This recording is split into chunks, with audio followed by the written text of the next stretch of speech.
Chaque année, ce jour du 12 janvier, nous tenons à être ici pour cet hommage. Malgré, comme toujours, une sorte de tristesse dans laquelle se rappelle une plonge. C'est pourquoi? C'est pour dire à nos disparus que cet espace qu'ils ont contribué à façonner est aussi le leur. C'est pour leur dire qu'ils ne continuent pas, plutôt qu'ils continuent de vivre parmi nous. Et que, même pour nous, si cela représente des combats, l'université s'efforce de résister à ce que j'appelle cette propension de notre société à reléguer dans l'oubli des moments les plus douloureux de son histoire. Et parfois ce sont les moments qui correspondent à l'essence même de notre vie.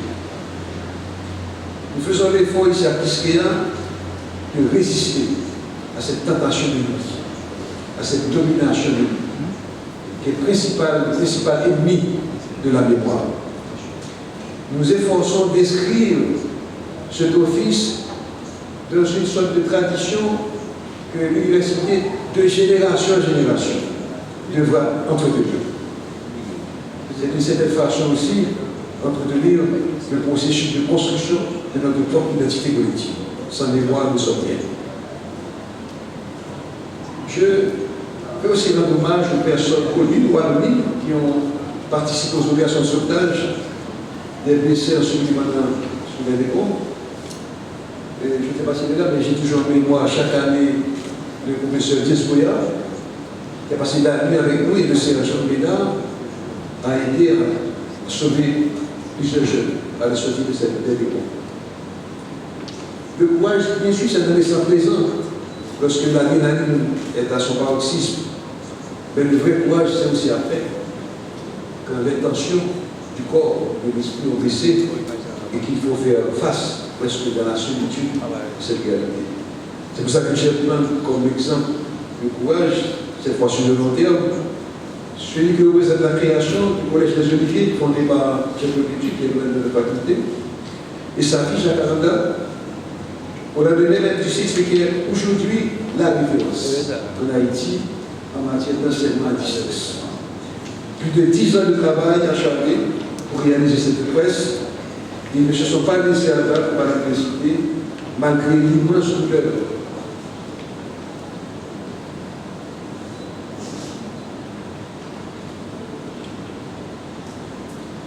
Malgré l'immense douleur d'avoir perdu Olivier, le fils de Jean, et qui disait souvent à Jacques, Papi,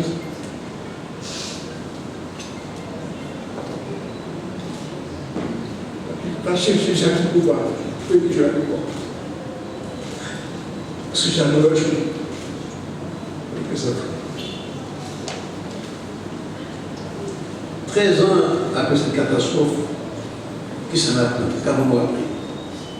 Est-ce que nous sommes bien préparés pour affronter un séisme de magnitude similaire? Un mois après le tremblement de terre du 12 janvier 2010, Quisqueya constate que le propre erreur.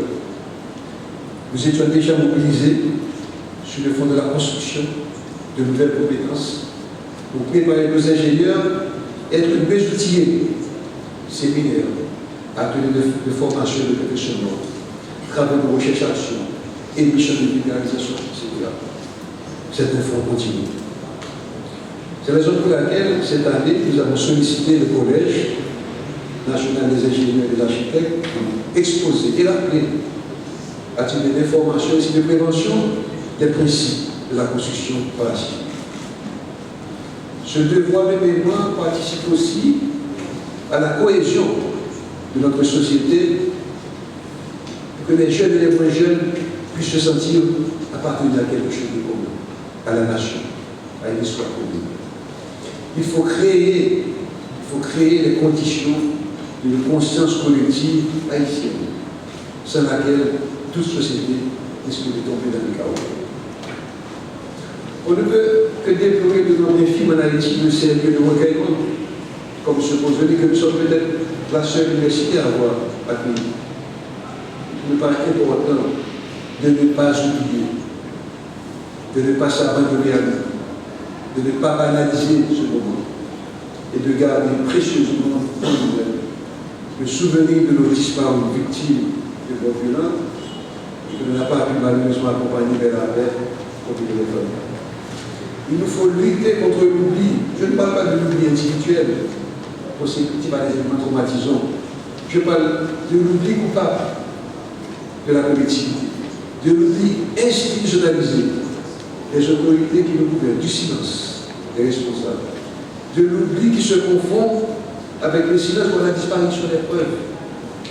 Comment ne pas considérer aujourd'hui qu'il y a au sommet de ce pays une conspiration du silence?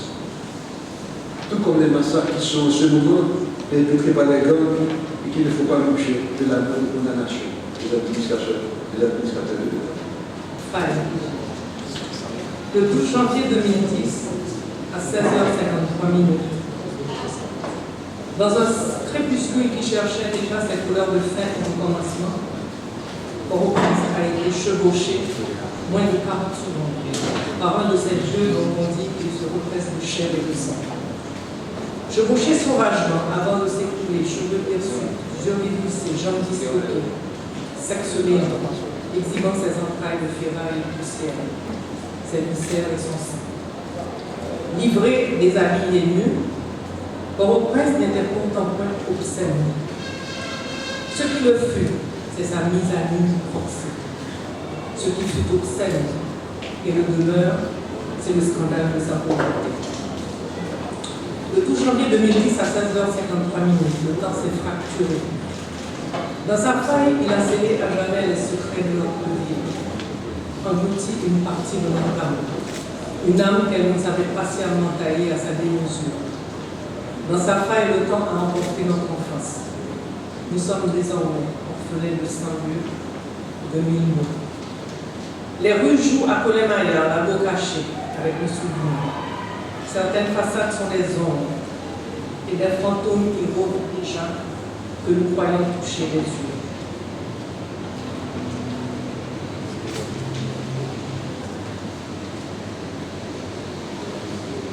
Je roule vers le canapé vert. La zone n'a rien de canapé, son relief est plutôt montagneux et elle n'est plus verte depuis longtemps déjà. Du côté gauche, des maisonnettes réduites en poussière. C'est la flamme montagne, comme celle dans la ravine en bordure de l'eau. Du côté droit, les maisonnettes se sont littéralement décrochées de la montagne, comme des dents arrachées. Paysages saccagés, passés au mortier.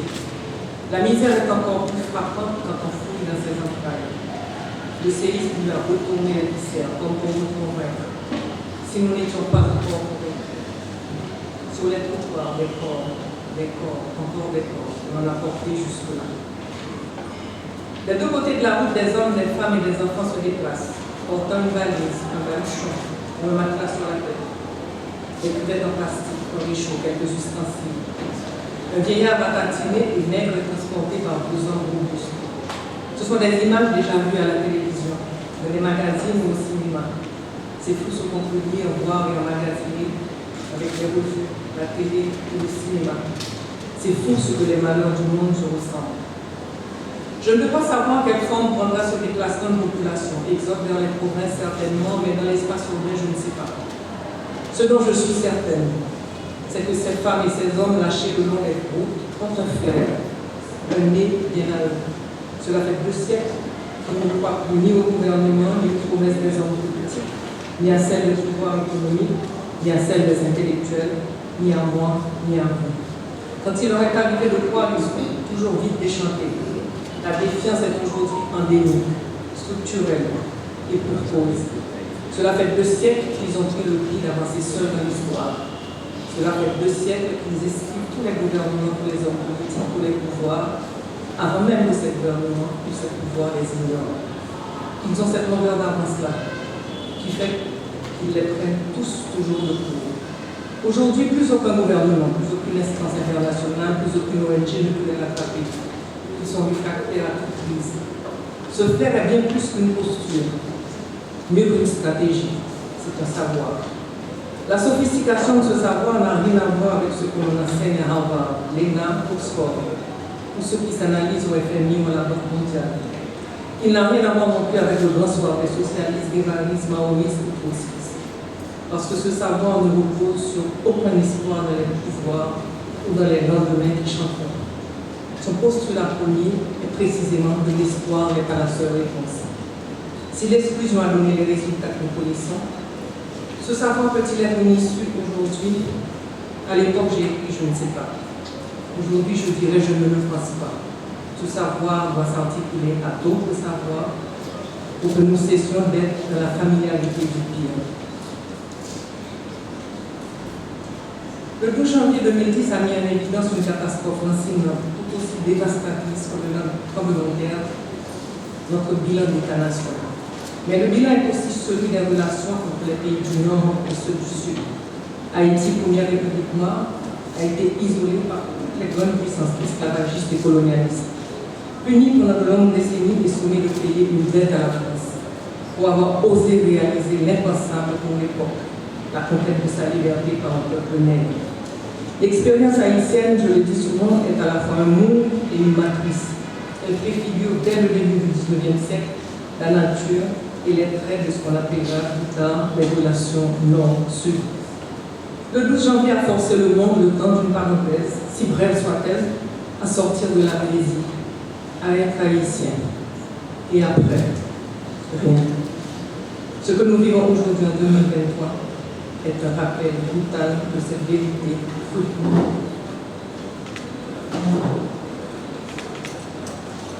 Je ne connais pas de faille historique et sociale plus grande que celle qui existe en Haïti entre ceux qui ont et ceux qui n'ont pas. Certains sociologues ou anthropologues ont appelé cette coupure celle entre les Boston et les créoles. C'est elle qui fabrique l'exclusion depuis plus de 2 siècles. Elle nous traverse tous. Elle structure notre manière d'être au monde. Elle façonne notre imaginaire, ordonne nos fantasmes de couleur, de peau, de classe. Bloque notre société en 2 modèles indépassables, maîtres et esclaves. Nourrit nos frustrations, alimente nos illusions et nous voit aussi silencieusement. Une fois qu'on a dit cela, on a dit l'essentiel, mais on est loin d'avoir tout dit. Parce qu'aujourd'hui, ce qu'on appelle le pays en dehors, je le répète depuis quelque temps, est aujourd'hui le pays du dedans. Et c'est le pays du dedans qui est devenu le pays du dehors, sans que nous ayons trouvé une langue politique pour nous parler et communiquer.